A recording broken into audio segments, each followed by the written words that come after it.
All right, everybody, welcome back. More receivers to get through, and we're just going to go ahead and hop in because we got so many to get through today. Kyle Williams. Kyle Williams, a lot of people who watch my videos will be familiar with him. No, it's not the guy who kept fumbling punts for the 49ers like in the NFC title game 14, like 13 plus years ago. Kyle Williams from Washington State.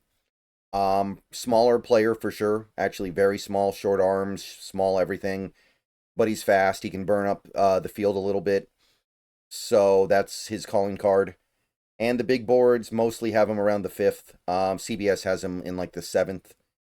And I mean, the production does speak for itself. He's got over 2,000 receiving yards over the last 2 years, 20 touchdowns. So the production is there. And his claim to fame is that he's a big play threat. You can send him on a 9 route. He's going to build up speed. And he's going to blow past defenders and be a problem for defenses. He's great with yak as well. Really good with yak, and I think that's going to help him become a special teamer, a guy who can return kicks and punts. Despite him being small, he showed at the college level that he can beat press. So if that translates, then he can play outside. If not, I mean, I'm always dubious of these guys who are so small playing on the outside, but the one thing Kyle Williams has is straight line speed, and that's always going to make it a little bit easier to get away with it. Also pretty good against zone coverage, I'll say that much. Pretty good at reading zone coverage and getting open against it. He doesn't run very many routes, and the routes he runs tend to be a little bit lazy. He cuts them off kind of rounded. He's really not bringing much to the table in terms of variety. He's almost a pure vertical threat. His hands are bad. He drops a lot of passes, and the passes he drops hurt because usually he's getting open deep. He is small, and I still think that's going to cut down on his ability to be effective, even if it doesn't completely destroy it. He's not a blocker. And the little nuances of the receiver position, the little tricks you do to get open, the little tricks you do to get an extra quarter step of space, he doesn't do them yet. So there still needs to be some refinement to his game. But I think that he will be kind of a Dante Hall. I think he can be kind of like a Dante Hall type, explosive return man, and occasionally he can be a big play. But I don't think he'll ever be an every down player. I don't think he'll progress beyond that. So round 4, I think round 4, that returning stuff is valuable. Being able to take the top off the defense is valuable. And I think that a round 4 pick is going to provide about appropriate value for somebody like a Kyle Williams. All right, moving on. Ricky White. I really liked this guy, UNLV. Gotta say, pretty disappointed after that combine. There's a lot to be concerned about now. I mean, he's playing at UNLV. I'm sorry. Producing at UNLV only goes so far. You got to show me that you're going to be able to do it at the pro level. And what we saw at the combine was a player who needed to play at UNLV. He's got okay size, but it's not notable size. And he's slow as all get out. 4.6, 140, unacceptable.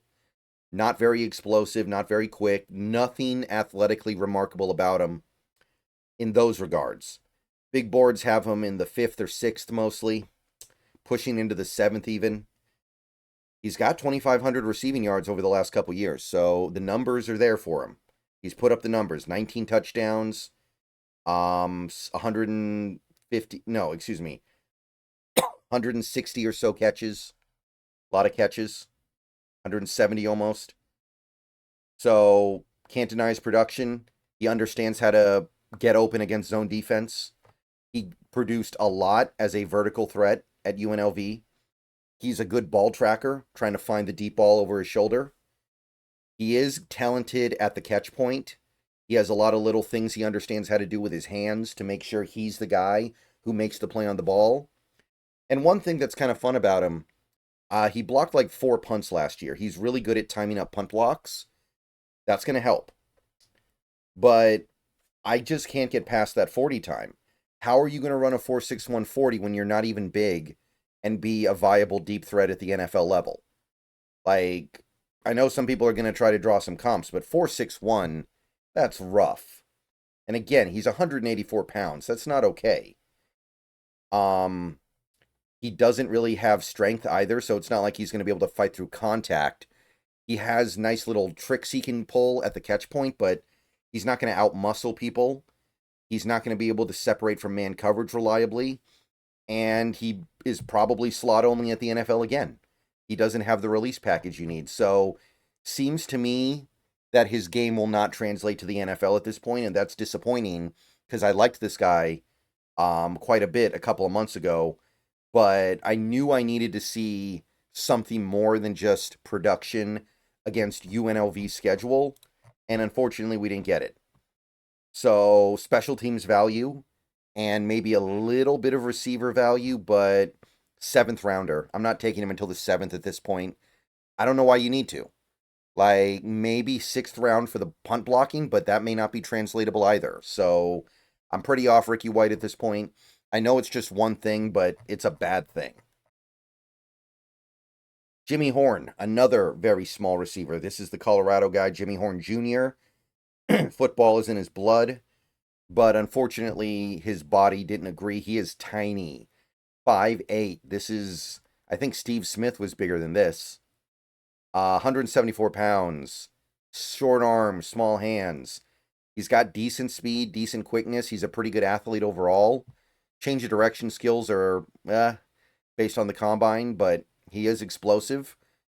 I could see him being one of those little punt returners or maybe scat players, the kind of gadget player. But man, he's got a lot to overcome. Been fairly productive for Colorado the last 2 years, has about 1,000 yards of production over the last 2 years combined. So the good things about Horn, NFL lineage, always valuable, unless you're Bronny James. Well, that's NBA lineage, but you guys get what I'm saying. Having a father that was a known NFL player and known athlete cannot be a bad thing. He's quick, he's fast, and he's explosive. His ball skills are notably good. He will maximize the opportunities he gets to catch balls. He does play bigger than his size. I will give him credit there. I think he'll be a good returner. He does run pretty good routes, and he does have little moves he throws in to shake his defenders. Doesn't drop as many passes as he did in 2023. Still doesn't have great hands, though, and I don't know how good they're going to get because they're so small. Usually, smaller hands have a harder time bringing in a lot of passes. Can't imagine him playing on the boundary because of his size. I don't think he's going to be able to stay healthy in the NFL, taking the abuse that he's going to take. And Colorado's offense, I mean, it wasn't that hard to produce in that offense. A lot of players did it. You're benefiting tremendously from getting to play with Shadur Sanders and Travis Hunter, and Jimmy Horn seemed to be the beneficiary of a lot of that.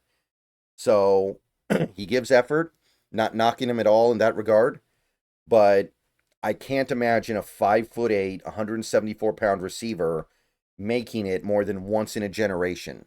Like, you have to be a once-in-a-generation freak to overcome this kind of size deficiency. I could see him maybe as a return man, but even that's like, well, he's going to break eventually. Like, how many times can you hit him before he just goes splat? So, 7th round pick. And again, a part of me even questions that. What's the point if you're not going to play him because you know he's going to get hurt? Are you going to throw him out there like a sacrifice? That seems a little bit unfair. That doesn't seem right. So I don't even know, but let's just say 7th round pick for now. Last guy for this video is Caden Prather, Maryland, Terrapin, 23. Nice size, one of the biggest receivers in this class. Nice height. Still, a lot of receivers in this class really have short arms. His arms, not even 32 inches, are still pretty long in this class, honestly. And he's got workable speed and quickness. No explosiveness at all. Like, he is kind of like a straight line athlete for the most part, but he is quick. He is fast.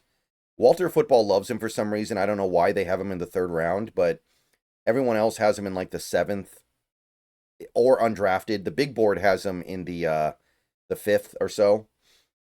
Okay production the last 2 years. Didn't have a breakout year, but had 2 pretty good years the last couple. Was far more efficient in 2023, though, worth noting. He does have the ability to play outside, and that's going to be valuable. He's big enough to play outside, and his release package is pretty darn good. Legitimate vertical threat. If he runs a go route, defenses are going to be stressed dealing with it. He is a pretty good route runner. He has little things he can throw into his route running to throw off a defender. And his yak skills, he actually runs with a little bit of power. He uses his size pretty well. So, there is stuff to like here. Just the fact that he can play on the outside, theoretically, is valuable.